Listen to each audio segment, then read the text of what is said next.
వెదురు సాగును ప్రోత్సహించే దిశగా కేంద్రం చర్యలు చేపట్టింది. బ్యాంబూ మిషన్ పేరుతో కేంద్ర ప్రభుత్వం అమలు చేస్తున్న ఈ పథకంలో భాగంగా ఆంధ్రప్రదేశ్ రాష్ట్రం సైతం రైతులకు చేయూతనందిస్తోంది.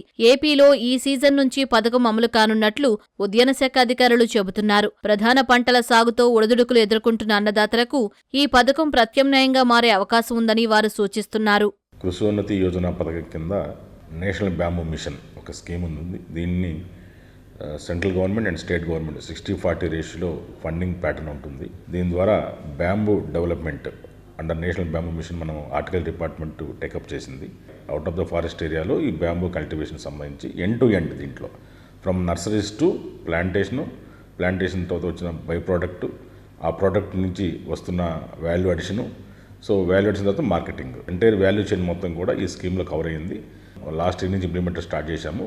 ఈ ఇయర్ కూడా మనం 25-26కి 950 హెక్టేర్స్లో మనం ప్లాన్ చేశాము. 12 డిస్ట్రిక్ట్స్ నుంచి ప్రిడామినెంట్గా ఎక్కడైతే కొంతగా ఇవి అడ్జసెంట్ టు ఫారెస్ట్, అదేవిధంగా కొంత ఫాలో ల్యాండ్, వేకెంట్ ల్యాండ్ ఉన్న చోట ఆల్రెడీ రైతులు ఒక వేరే అగ్రికల్చర్ యాక్ట్ ప్రాక్టీస్లో ఉన్నప్పుడు వాళ్ళకి అడిషనల్ ఇన్కమ్ కోసం దీన్ని బండ్ ప్లాంటేషన్గా కానీ, అట్లాగే స్కాటర్డ్ ప్లాంటేషన్గా కానీ, వాళ్ళకి సంబంధించిన లెఫ్ట్ ఓవర్ ల్యాండ్స్లో కానీ, కొంతమంది intensive cultivation, dense cultivation through bamboo plantation కూడా చేసుకోవడానికి ఆస్కారం ఉంది. దీంట్లో వాళ్ళకి స్కిల్ డెవలప్మెంట్ కూడా ట్రైనింగ్ ఇస్తున్నాం. దీంట్లో almost all 80 products, value added products through bamboo ద్వారా తయారు చేసుకోవచ్చు. దానికి సంబంధించి కూడా మనము వేరే గవర్నమెంట్తో లైక్ త్రిపుర, అస్సాం ఆ గవర్నమెంట్స్తో మనము టైప్ చేసుకుని, ఎక్కడైతే ఆల్రెడీ ఎస్టాబ్లిష్డ్ ప్రాక్టీస్ ఉందో వాళ్ళతో టైప్ చేసుకుని మన రైతులకి మనం ట్రైనింగ్ ఇస్తున్నాం. దాంతోపాటుగా మనం మార్కెటింగ్ కూడా లైక్ త్రూ ONDC ద్వారా కూడా ఈ-కామర్స్ మార్కెట్లోకి కూడా దీన్ని తీసుకురావడానికి ప్లాన్ చేసిన జరిగింది.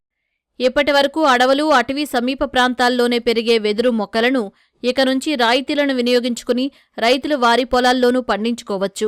అన్ని రకాల నేలల్లోనూ ఈ మొక్క సహజంగా పెరుగుతుంది. ఒక్క వేసవికాలం మినహా అన్ని సమయాల్లోనూ మొక్కలు నాటుకోవచ్చు. మొదటి ఏడాది జాగ్రత్తగా పెంచితే 4-5 ఏళ్ల తర్వాత నుంచి వెదురును తీసుకునే అవకాశం ఉంటుంది.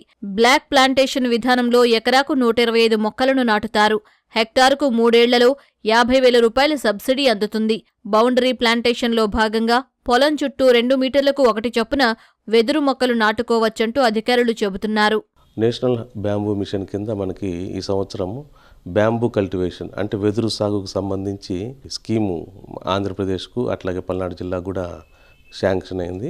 ఇందులో భాగంగా మనం 2 రకాలుగా మన వెదురు సాగుకు అవకాశం కల్పిస్తున్నాం. ఒకటి వచ్చేసి బ్లాక్ ప్లాంటేషన్లో ఎకరాకు 120 మొక్కలు నాటడం జరుగుతూ ఉంది. దీనికి సంబంధించి సబ్సిడీ వచ్చేసి ఒక హెక్టార్కు 50,000 రూపాయల చొప్పున మనము సబ్సిడీ ఇస్తాము. ఈ సబ్సిడీని కూడాను 3 సంవత్సరాల పాటు, అంటే మొదటి సంవత్సరం వచ్చేసి 25,000, రెండో సంవత్సరం వచ్చేసి 15,000, మూడో సంవత్సరంలో 10,000, ఈ విధంగా 3 భాగాలుగా మినిమం 90% వెదురు మొక్కలు బ్రతుకున్నట్లయితే మనము 2 సంవత్సరం, 3 సంవత్సరం సంబంధించిన సబ్సిడీని ఇవ్వడం జరుగుతూ ఉంది. అట్లాగే ఇంకొక విధానం ఏంటంటే బౌండరీ ప్లాంటేషన్.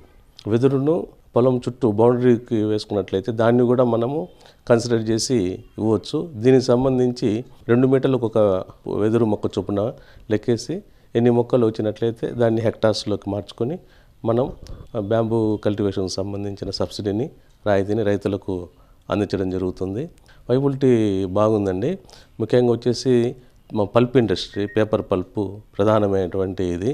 అట్లాగే వివిధ రకాల పర్పస్లకు వెదురును వాడడం జరుగుతూ ఉంది. వెదురు బుట్టలను వండి, అట్లాగే ఆర్ట్స్ అయితేనేమి. సో మంచి మార్కెట్ డిమాండ్ బాగా ఉంది వెదురుకు. రైతుల ఇంట్రెస్ట్ బాగానే ఉందండి. కొత్తగా ఈ సంవత్సరం వచ్చింది కనుక రైతులు కూడా ఆసక్తి చూపిస్తున్నారు. వెదురు పంటకు రోజురోజుకు డిమాండ్ పెరుగుతోంది. పలు రకాల ఉపకరణాలు, గృహాలు, అలంకరణ సామగ్రి ఇలా అన్నింటా వెదురు వినియోగం ఊపందుకుంటోంది. సాగుకు రాయితీలు సైతం అందుతున్న నేపథ్యంలో అవకాశం ఉన్న రైతులు వెదురును ఎంపిక చేసుకోవచ్చంటూ ఉద్యానాధికారులు సూచిస్తున్నారు.